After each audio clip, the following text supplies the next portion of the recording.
ওয়ালাইকুম আসসালাম রাহমাতুল্লাহ।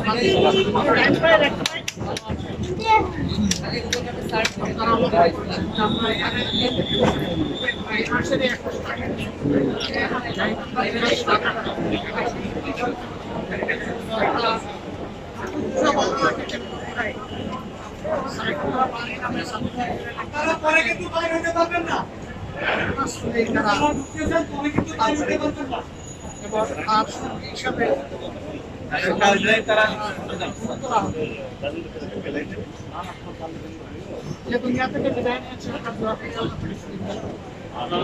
আমিন।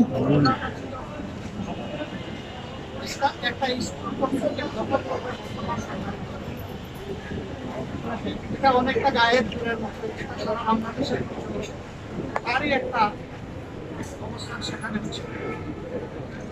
আপনারা জানেন গাইবান্ধা জেলায় 5টা সংসদীয় আসন আছে। এর মধ্যে 4টা আসনে জামাত ইসলামীকে মাত্র বিজয়ী করেছে। এই আসনের যিনি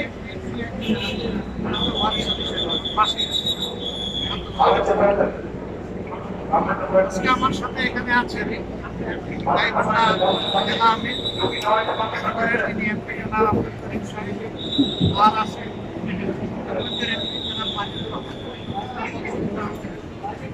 আমরা এসেছিলাম সাইফুল্লাহ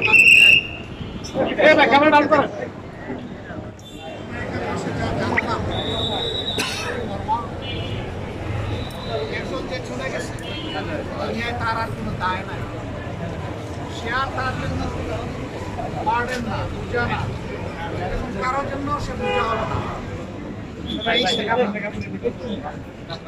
এই ছেলেটার স্পাইনাল কর্ড কাটা গেছে। তার নিচের পর্যন্ত জীবনেও আর কোনো সম্পর্ক নাই, এটা ফিরে আসার কোনো সম্পর্ক। মায়ের গর্ভ থেকে জন্ম নিয়েছিল 2 হাত 2 পা নিয়ে, এখন 2টা পা থাকবে কিন্তু সেটা তার বুঝা হয় না। এমনকি সে ভালো করে বসতে পারবে না। এখন জীবনে যে কয়দিন বেঁচে থাকবে তাকে শুয়ে শুয়েই বেঁচে থাকবে, নৃশংসই কথা। সেটা একজন মানুষ। আমরা যদি মানবিক জায়গা থেকে বিষয়টাকে চিন্তা করি, গা শিউরে ওঠা। শুধু এটাই একমাত্র ঘটনা না, নির্বাচনের পরে এইভাবে কর্তৃত্ব নিতে গিয়ে সরকার এবং প্রতিহিংসা মিটাতে গিয়ে পর্যন্ত আমাদের চুয়াডাঙ্গায় 2 ভাইকে খুন করেছে, তার বাবাকে আদা মোড়া করে রেখে দিয়েছে। তার গলার এক অংশ নাই, অর্ধেক আল্লাহ তাকে বাঁচিয়ে রেখেছেন।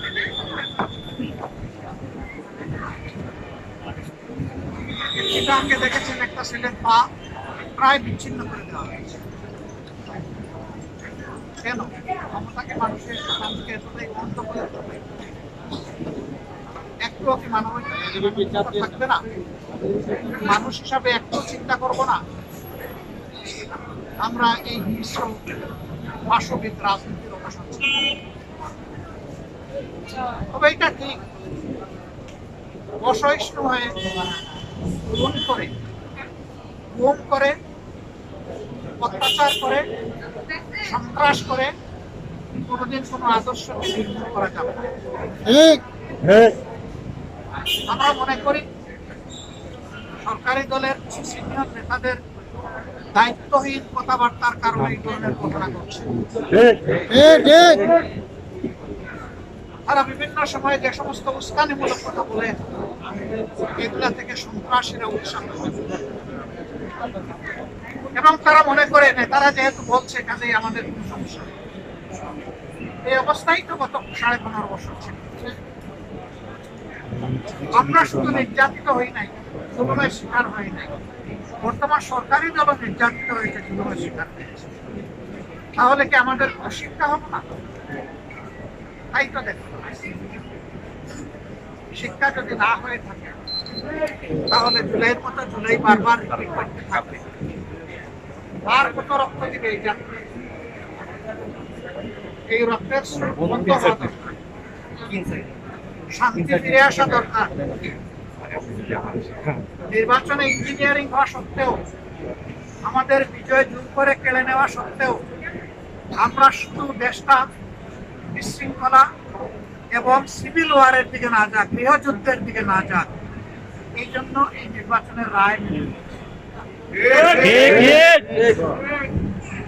সরকারি দলের বন্ধুরা যদি মনে করেন যে আমরা বিধ এবং আমরা দুর্বল, মারাত্মক দুর্বল। যেই দলের নেতারা আস্তে আস্তে যে ফাঁসির তক্তার উপর দাঁড়াতে থাকে, তাদেরকে কেউ যেন জীবনে মৃত এবং দুর্বল না ভাবে। অনেকেই বলেন যে আমরা আপোষ করি নাই। এই কথা শুধু জামাতে ইসলামে বলতে পারে যে আমরা আপোষ করি।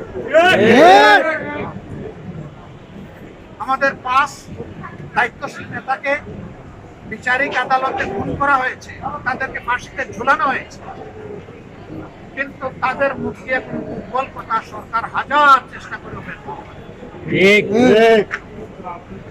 সেই জায়গায় তো আমরা অনেক কিছু দেখেছি, দেখছি, জানি না আরো দেখবো। আমরা সবাইকে অনুরোধ করব,